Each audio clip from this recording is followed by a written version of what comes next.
평안하셨습니까? 예배를 지난 삶으로 우리 신앙이 자라기를 소망하며 오늘도 인사드립니다. 오늘은 6월 15일 월요일입니다.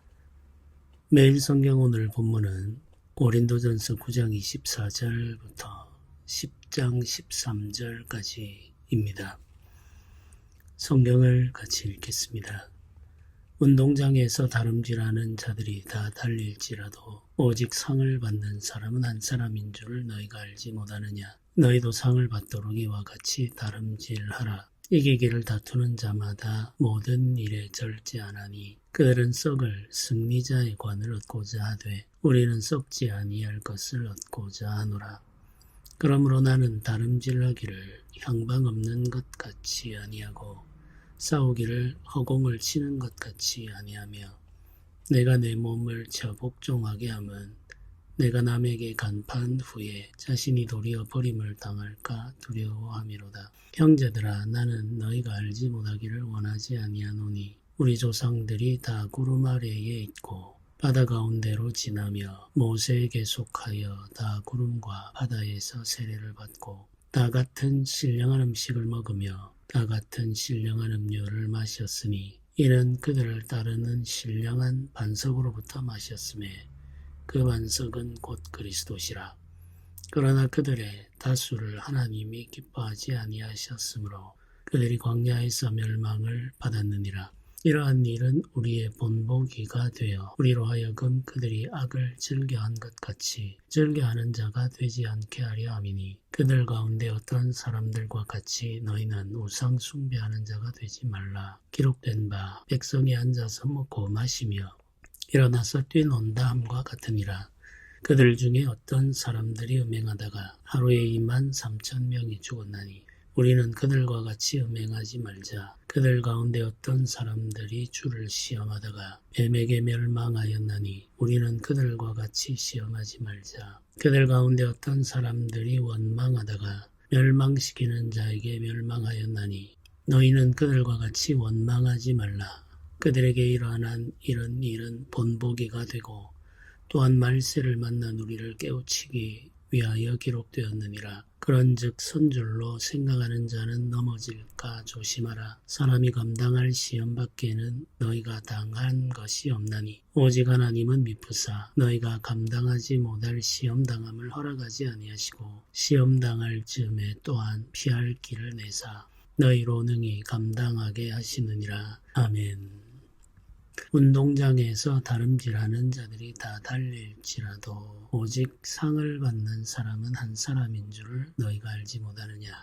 이 말씀으로 시작을 합니다. 운동 경기를 비유를 들어 설명하고 있는 거죠. 성도들의 삶을 운동 경기에 참여한 선수들의 삶과 비교하고 있습니다. 로마 시대에 올림픽 경기가 있었죠. 그뿐만 아니라 검투도 있었습니다. 여기 비유에 사용되고 있는 첫 번째는 달리기이고 두 번째는 격투기입니다. 레슬링 같은 격투기가 있죠. 여기 이제 올림픽 종목들을 언급하면서 거기에 참여한 선수들이 상을 받기 위해 경기한다는 사실을 알려줍니다. 경기에 참여한 선수들은 많이 있습니다만은 상을 받는 선수는 한 명이죠. 승리자에게 상이 주어집니다. 마지막에 남은 자 혹은 가장 먼저 도착한 자에게 주어지는 것이 상이죠. 이 경기에서는 올림픽 경기에서는 상을 받는 사람이 한 사람입니다. 최후의 승자 혹은 가장 빨리 도착한 선수가 상을 받게 되는 거죠. 그러면 이 선수들은 어떻게 상을 받게 되었을까? 상을 받을 정도로 강인함을 갖게 되었을까? 라고 할 때에 그 비결을 절제라는 말로 표현하고 있습니다. 이기기를 다투는 자마다 모든 일에 절제하나니 이렇게 말하죠. 올림픽 경기에서 이기기를 원하는 선수들은 모든 일에 관련해서 절제하는 삶을 살아갑니다. 자신의 경기에서 이기기 위해서 절제하는 거죠. 음식과 관련한 것뿐만 아니라 자고 일어나는 것, 그리고 시간을 사용하는 것, 우리가 기본적인 욕구와 관련되어 있는 일들까지도 다 절제하죠. 뭐 식욕이나 성욕이나 수면욕이나 안전에 대한 욕구라든지 이런 것들을 다 절제합니다. 먹고 싶은 것을 다 먹고서는 운동선수로서 이기기가 어렵죠. 지금 월드컵 중입니다만은 국가를 대표하는 축구 선수들도 철저히 음식을 절제합니다. 평소에 훈련할 때 먹는 음식 그리고 경기를 앞두고 먹는 음식의 차이가 있습니다. 축구 선수들 같은 경우에 경기를 앞두고 며칠 동안은 고기를 먹지 않는다는 이야기를 들었습니다. 왜 그런가 하니까 고기를 먹으면 몸이 무거워진다는 거죠. 그게 이제 그 작은 차이, 우리가 이제 보통 사람들은 고기를 먹어서 몸이 무거워지는 것을 잘 느끼지를 못하죠. 느낀다고 하더라도 그게 일상생활에 지장을 주지 않기 때문에 신경 쓰지를 않습니다. 그런데 월드컵 같은 중요한 경기를 앞두고 있을 때에는 며칠 전부터 고기를 먹지 않는다는 거예요. 그렇게 함으로써 몸을 가볍게 하는 겁니다. 조금이라도 몸이 무거워지면 그게 경기력의 차이를 만들어내고 이기지 못하게 된다는 겁니다. 그래서 음식을 철저히 관리하고 통제하는 거죠. 평소에 먹는 음식에 대해서도 마찬가지입니다. 유럽의 아주 훌륭한 축구 선수들이 일찍 은퇴하는 경우들이 있습니다.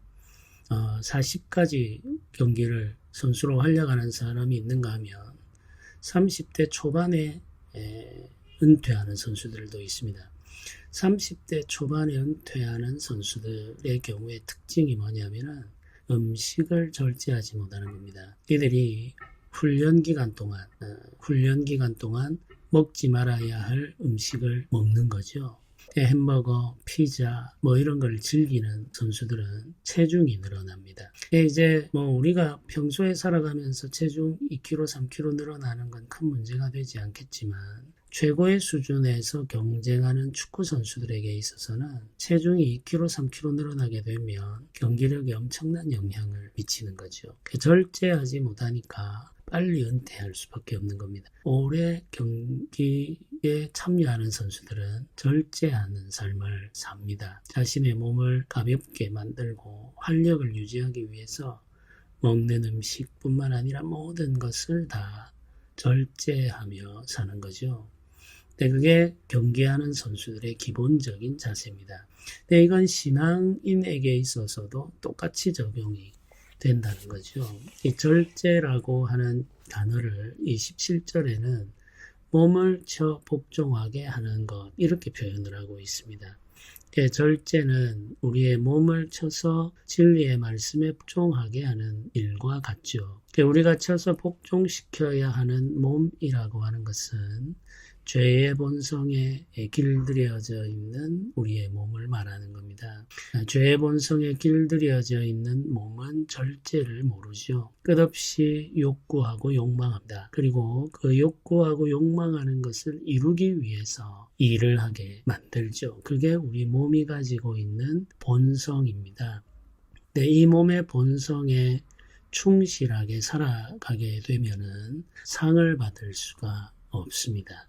고린도 교회 성도들 중에는 이 몸을 쳐서 복종시키는 일에 실패한 사람들이 있었습니다. 자신의 자유를 지나치게 추구하는 자, 그뿐만 아니라 당을 이루어 다투는 자, 이런 사람들이 자신의 몸을 쳐서 복종시키는 일에 실패한 자들이죠. 인간의 욕구와 욕망에 이끌려서 살아가는 사람들입니다. 이런 사람들은 승리할 수가 없죠. 운동선수들이 절제하지 못해서 상을 받지 못하는 것처럼 이런 신앙인들은 욕구와 욕망을 다스리지 못하는 신앙인들은 상을 받을 수 없다고 하는 사실을 분명하게 말하고 있습니다. 그래서 이 17절에 두려워한다 이런 표현을 쓰지 않습니까? 이게 이제 사도 바울이 가지고 있는 두려움에 대한 고백인데 이 고백을 읽어보면 이렇습니다. 내가 내 몸을 쳐 복종하게 함은 내가 남에게 전파한 후에 자신이 도리어 버림을 당할까 두려워함이로다 이렇게 표현하고 있습니다. 우리가 이 구절을 읽으면 마치 우리가 예수님을 믿어 구원받았는데 이후에 그 구원이 취소되는 경우도 있는가 이런 의문을 가질 수 있습니다. 근데 그런 의미로 말하는 것이 아닙니다. 이건 두려워하는 마음으로 구원을 이루어 가라는 교훈의 말인 거죠. 사도 바울은 스스로 두려움을 가지고 살았다 이렇게 말하는 겁니다.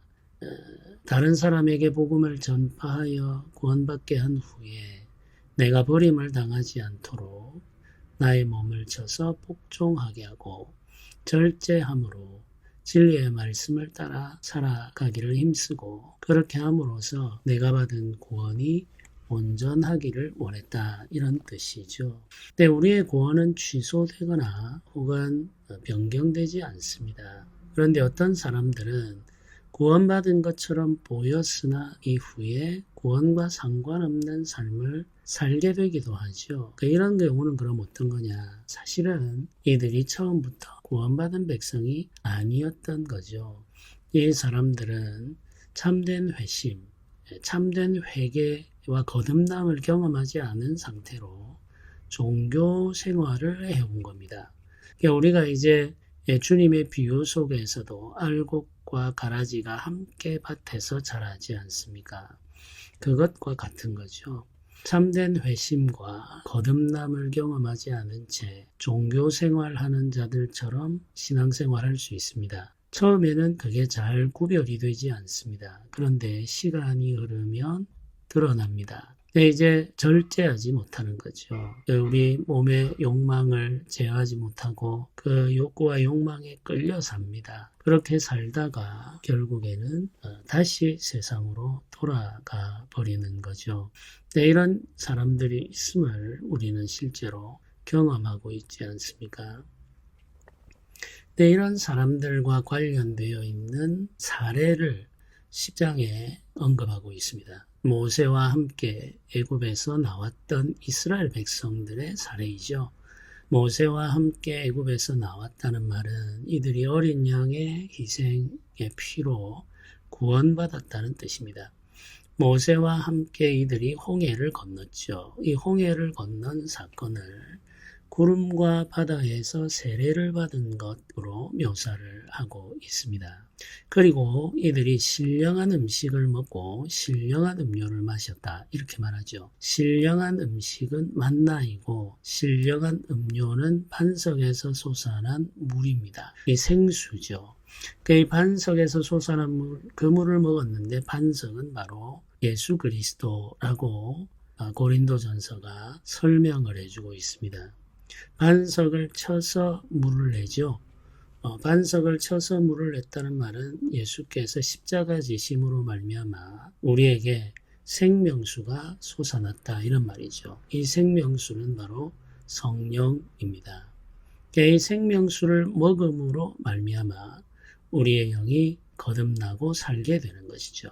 이제 모세와 함께 할 때 반석에서 물이 나는 사건을 두 번 기록하는데 처음에는 반석을 쳐서 물을 내라고 말씀하시고 두 번째는 반석에 명하여 물을 내라 이렇게 말씀하십니다. 그러니까 반석은 한 번만 치면 되는 거죠. 예수 그리스도의 십자가 고난은 한 번이면 충분하다 이런 뜻입니다. 두 번째는 기도함으로써 그 생명의 물, 성령을 우리가 충만하게 누릴 수가 있다는 이야기인 거죠. 이제 세례를 받고 또 하늘로부터 내려오는 생명의 음식인 만나, 그 만나를 먹고 또 반석에서 나오는 물을 마시고 성령으로 우리가 살게 되는 이런 은혜를 경험했다는 이야기죠. 신약의 교회는 실체를 경험했고 구약의 교회 모세와 함께 했던 이 광야 교회는 그림자를 경험한 겁니다. 이들이 그 경험을 하고 나서 광야에서 살면서 가나안으로 가게 되죠. 가나안으로 가는 과정에 많은 사람들이 실패하게 되다. 모든 사람들이 가나안에 들어간 것이 아니라는 사실을 우리가 알고 있죠. 많은 사람들이 애굽에서 나왔지만 가나안에 들어간 사람은 2사람밖에 없었습니다. 여호수아와 갈렙이죠. 애굽에서 나온 사람들 대부분이 광야에서 죽었고 가나안에 들어간 사람들은 그들의 자녀들이었던 거죠. 왜 그러면 애굽에서 나온 사람들이 가나안에 들어가지 못하고 광야에서 죽음을 맞이할 수밖에 없었는가? 광야에서 보내는 시간이 길었던 이유가 무엇인가? 그것은 그들이 자신의 욕구와 욕망에 이끌려 살았기 때문입니다. 많은 사람들이 우상 숭배했고 어떤 사람들은 하나님을 원망했고 어떤 사람들은 음행의 죄를 저질렀고 하나님을 시험하는 자들도 있었습니다. 이런 기록들이 출애굽기 이후에 모세가 기록한 성경에 낱낱이 다 기록되어 있습니다. 많은 사람들이 광야에서 하나님을 시험하고 원망하고 음행의 죄를 지고 우상 숭배에 참여하다가 심판을 받게 되는 거죠. 이들의 불신앙이 이런 죄로 표현되고 있는 겁니다. 내 욕구와 욕망에 이끌려 살아가는 거죠. 성경이 이런 일들을 기록하고 있는 이유는 우리를 교훈하기 위해서다 이렇게 말을 하고 있습니다. 우리의 본보기가 되어 이렇게 말하죠. 우리를 교훈하기 위해서 그리고 11절에는 우리를 깨우치기 위하여 기록되었느니라 이렇게 구체적으로 설명하고 있습니다. 구약의 성도들, 광야 교회의 신자들 중에 실패하여 넘어지는 자들이 있었다면 신약의 교회의 신자들 역시 욕구와 욕망에 이끌려 실패하는 자들이 있을 수 있음을 우리는 인정할 수밖에 없죠.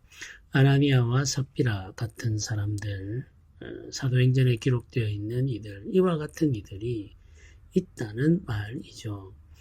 우리는 이제 이 사실을 기억하고 두려워하는 마음으로 우리의 구원을 이루어 가야 되는 것이죠. 주께서 우리에게 주신 믿음은 금보다 귀한 것입니다. 우리가 사모하는 구원이라고 하는 것은 이 세상 어떤 것과도 비교할 수 없는 영광이죠. 복입니다. 그러니까 그 영광과 그 복의 상을 받기 위해서 이 세상에서 우리가 누릴 수 있는 것들을 다 누리지 않고 절제하는 것은 지혜로운 일이고 마땅한 일이죠. 가치 있는 것을 위해서 가치 없는 것을 포기하는 것은 어리석은 일이 아니라 지혜로운 일이고 당연한 일입니다. 이 사실을 우리가 안다면 우리는 당연히 절제하는 삶을 배우게 되고 우리의 몸을 쳐서 복종시키는 삶을 살게 되는 거죠. 그래서 결론적으로 12절이 이렇게 기록하죠. 그런즉 선줄로 생각하는 자는 넘어질까 조심하라 이렇게 말합니다. 복음을 전파한 후에 도리어 버림을 당할까 두려워함이라는 말과 같은 의미인데 다르게 표현하고 있는 거죠. 두려워한다는 것은 자기 고백적 표현이라면 조심하라 이것은 이제 권면과 경고의 표현이라고 할 수 있습니다. 선줄로 생각하는 자라는 말은 이미 구원받았다는 확신을 가지고 있는 자 이런 뜻입니다. 우리는 구원의 확신을 가지고 살아야 됩니다. 그런데 그 확신이 지나치지 않도록 조심해야 되는 거죠. 확신이 지나쳐서 지금 우리가 어떻게 살아도 결국에는 구원받는다고 생각하는 사람들이 있습니다. 내가 예수님을 믿고 있고 과거에 믿었기 때문에 내가 지금 어떤 삶을 살아도 나는 결국 천국 가는 거야 라고 생각하는 거죠. 예수님을 믿은 사람, 구원받은 사람, 그 구원은 취소되지 않는다라고 확신하는 겁니다. 이게 바로 잘못된 확신입니다. 거짓된 확신이죠. 이런 확신은 하나님이 주시는 확신이 아니고 거짓으로부터 오는 확신입니다. 우리가 가지게 되는 구원의 확신은 어떻게 우리를 이끌어가느냐 하면은 넘어지지 않도록 조심하는 삶으로 우리를 이끌어갑니다. 하나님께서 주시는 확신이 있습니다. 그 확신은 우리로 하여금 겸손하게 하고 경계하게 하고 삼가하게 하고 조심하게 하며 철저히 주님의 말씀을 따르고자 하는 소원을 갖게 합니다. 그게 하나님께서 우리에게 주시는 확신이죠. 자격 없는 내가 크신 하나님의 은혜로 구원받았으니 내가 이 땅에서 살아가는 동안에 하나님의 뜻에 합당한 자로 살아가야겠다고 하는 소원이 일어나는 거죠. 그게 하나님께서 주신 은혜에 반응하는 참된 사람의 마음의 상태이고 확신입니다. 근데 그 은혜는 우리가 직접 체험한 것이기 때문에 확신할 수밖에 없어요. 그런데 놀랍게도 그 은혜는 우리를 경건으로 이끌어 간다는 겁니다. 우리를 겸손으로 이끌어가고 우리를 절제하는 삶으로 이끌어 가게 된다는 거죠. 그 체험 또한 분명하게 구원받은 사람 안에서 이루어집니다.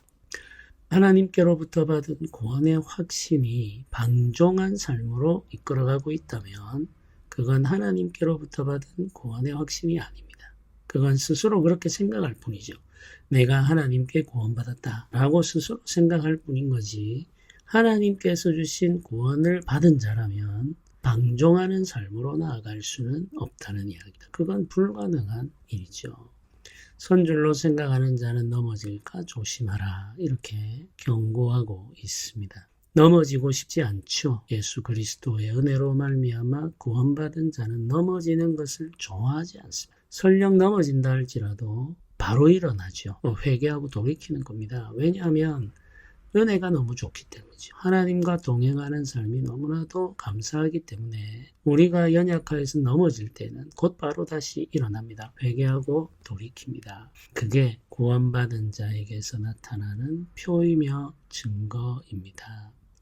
여기 이제 조심하라 이렇게 말하고 난 이후에 감당할 시험밖에는 너에게 주어진 것이 없다 이렇게 말하면서 하나님께서 피할 길을 허락하시고 감당하게 하신다 이렇게 말하죠. 그러니까 넘어질까 조심하라고 경계하면서 넘어질 일들이 생기겠지만 두려워하지 말고 그 일들을 잘 이겨나가라 이렇게 지금 말하는 거죠. 주께서 붙들어 주신다는 겁니다. 우리가 이제 우리가 믿음의 삶을 살고 다른 사람에게 복음을 전하기도 하고 하다가 우리가 실족하여 버림받는 일이 없도록 두려워하는 마음을 가지고 절제하고 우리의 몸을 쳐서 복종시키며 넘어지지 않도록 조심하고 또 거기에 더해서 하나님께서 우리를 붙들어 주신다는 믿음을 가지고 하나님을 의지하며 살아가야 되겠습니다.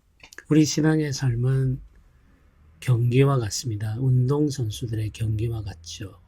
절제가 필요합니다. 경건의 훈련을 해야 하고 경건한 삶을 추구하면서 주 예수 그리스도의 뒤를 따라야 됩니다. 그렇게 할 때 하나님께서 우리에게 주시는 구원의 영광을 경험할 수 있습니다.